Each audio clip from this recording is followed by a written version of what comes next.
The most documented findings are about the effect of gut microbiota on the neuroendocrine and behavioral response to stress. So these findings have been mainly obtained in animal models, essentially mice and rats, and by comparing germ-free rodents, which are devoid of gut microbiota, to conventional rodents, which have their own natural gut microbiota. Or there have been also comparisons between conventional animals and conventional animals treated with antibiotics to disturb their gut microbiota. So there are differences in the sense of the results, but overall the gut microbiota is mandatory for the maturation of this corticotropic axis and for the emotional response to the acute stress. Of course, there are also plenty of other differences. I've insisted on these ones because this is the topic on which I work and because this is the most documented. But there are also differences between germ-free and conventional animals with regard to social behavior, to cognition, and there are plenty of differences in brain structure as well. For instance, the blood-brain barrier is impaired in germ-free animals. It's much more permeable than in conventional animals. There are also differences in the expression of genes involved in the synthesis of receptors to neurotransmitters or regulating the metabolism of neurotransmitters. And non-targeted experiments have shown that plenty of genes are modified, including those involved in the synaptogenesis. So it's easy to understand that such huge modifications due to the absence of gut microbiota will have an influence on the way the animal behaves. So now the question, of course, is how to translate these data to humans, because, of course, there's no germ-free humans. It's a bit more difficult, but we have already some clues, especially with studies using probiotics. So different probiotics and different studies performed by different groups have shown that it is theoretically possible to modulate the behavior of humans, the anxiety-like behavior, following the consumption of probiotics. So far, these are only proof of concept studies, but these are promising studies to go further in the study of how to target the gut microbiota to modulate the behavior. So it can be important in populations, I would say general population, who can be exposed to light stress, so who could be moderately anxious.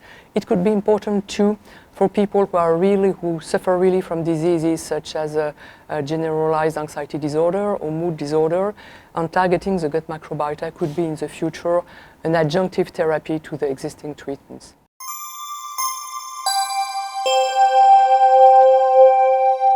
And in our lab, we are currently focused on identifying the molecular signals which are produced by the gut microbiota to communicate with the brain to lead to modifications in the response to stress, and also to the communication pathways.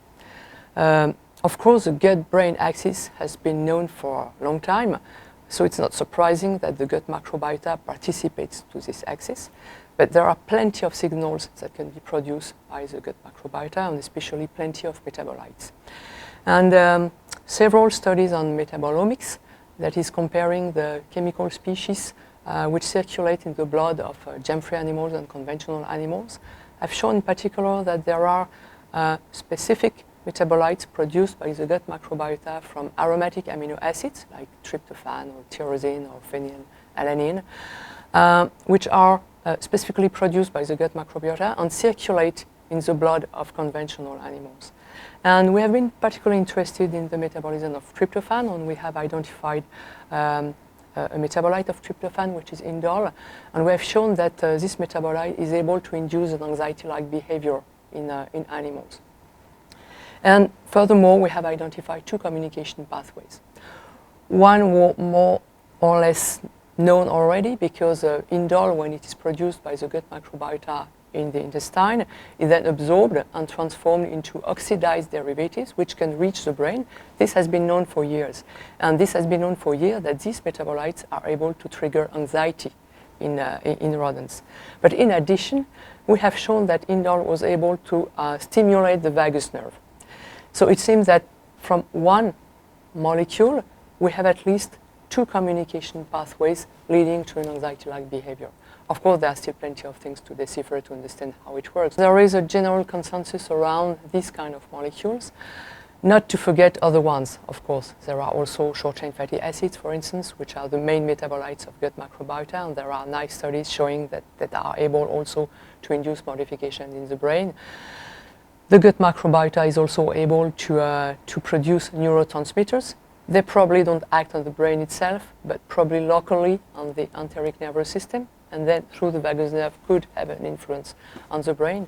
So I insist in my topic about these mechanisms of action and this identification of molecular signals, because I think that today this is one of the main challenges to go further in the relationships between the gut microbiota and the brain.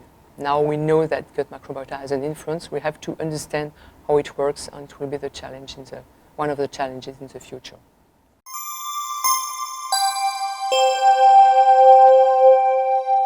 The main challenges, as I said, is of course to go further in deciphering the mechanisms of action.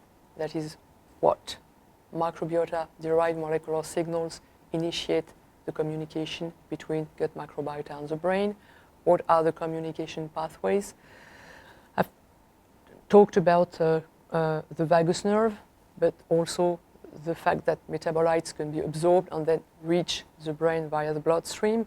There is also another important mechanism of action, which involves the immune system, because we know that the gut microbiota is able to stimulate, interact with the immune system, and so influence the balance between the pro-inflammatory and anti-inflammatory cytokines. And it is well known has been well known for a long time that a systemic inflammation, for instance, will trigger a neuroinflammation and so have an influence on brain and on behavior. So it's important to analyze also this communication pathway. And also, of course, to identify the brain targets, because so far we say, okay, there are modifications in the brain with regard to the neurotransmitters or to the presence of cytokines, but we have really to identify more precisely the brain areas which are targeted by the gut microbiota and the neuronal circuitry between these brain targets following a signal coming from the gut microbiota. Another important challenge is, I would say, to understand the chronology of events in the communication between gut microbiota and brain. Because, okay, we know and we focus today on the influence of the gut microbiota on brain, but we know also that brain sends signals to the gut and then can influence gut microbiota. And especially it is well known, for instance, that applying chronic stress to animals induce modification in their gut microbiota. And several studies have also shown that people suffering from mood disorders, for instance, have a different gut microbiota than healthy people. But what does it mean? Does it mean that when somebody suffers from mood disorder, this is a disease which sends signals to the gut and modifies the gut microbiota, or the other way around? It's possible that the two are involved in the pathologies, and we really have to decipher that. And this requires to have more longitudinal studies in clinical research. And for instance, our lab will be involved in the next 5 years in a project funded by the European Union in translational medicine. This project has started 2 months ago, and this is about autism. And cohorts of babies at risk for autism will be monitored for many parameters, including the composition and the metabolic activities of their gut microbiota, to see if at a time there is a modification which precedes the development of the disease or the other way around. I think that this kind of study is very important and should be developed, and it will probably be the case not only for autism but also for anxiety and mood disorders and other pathologies of brain and behavior. The idea behind these studies about the relationships between gut microbiota and brain is to develop new therapies targeting the gut microbiota. And this is, of course, the other challenge, that is developing probiotics or prebiotics or synbiotics formulas which are based on a well-identified mechanism and which can help either a general population, as I said earlier, suffering from slight troubles, or more precisely diseased people, and have formulas really designed for these diseased people and personalized, go to the personalized medicine as much as possible.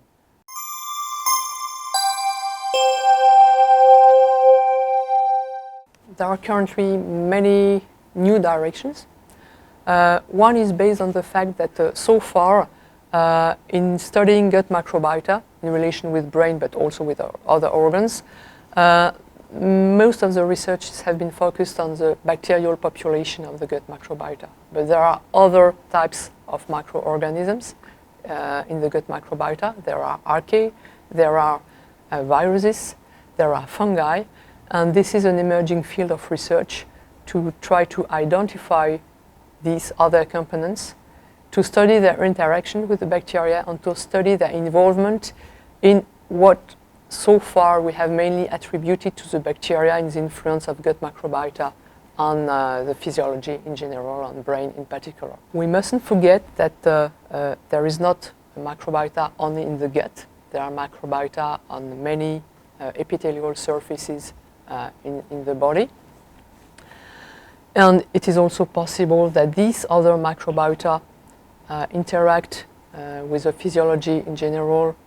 This is sure, but in the brain in particular. For instance, we could imagine that the microbiota which is present in the nasal cavities or on the olfactory epithelium, this is very close to the brain. There are communications, neural communications between the olfactory epithelium and the brain, so it is possible that the microbiota which is associated with this epithelium plays also a role in brain maturation and functioning, and so far nearly nothing is known about that.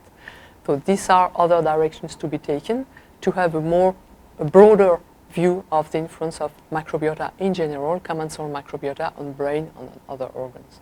We tend to personalize medicine in general, and this is important to have to follow the same way with microbiota research. I mean, to try to develop therapies targeting the microbiota, gut microbiota, or others, which are more personalized. That is, more designed to address a specific pathology or a specific mechanism of action. For instance, how to reduce the pro-inflammatory action of microbiota by correcting this pro-inflammatory action through anti-inflammatory bacteria, for instance.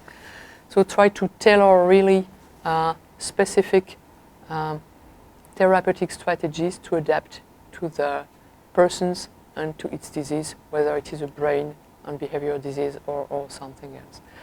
This will be a big challenge, and this is the direction we have to follow in the future, to try to translate all what we discover in microbiota research into something which is efficient for people suffering from microbiota dysbiosis and respond to their hope.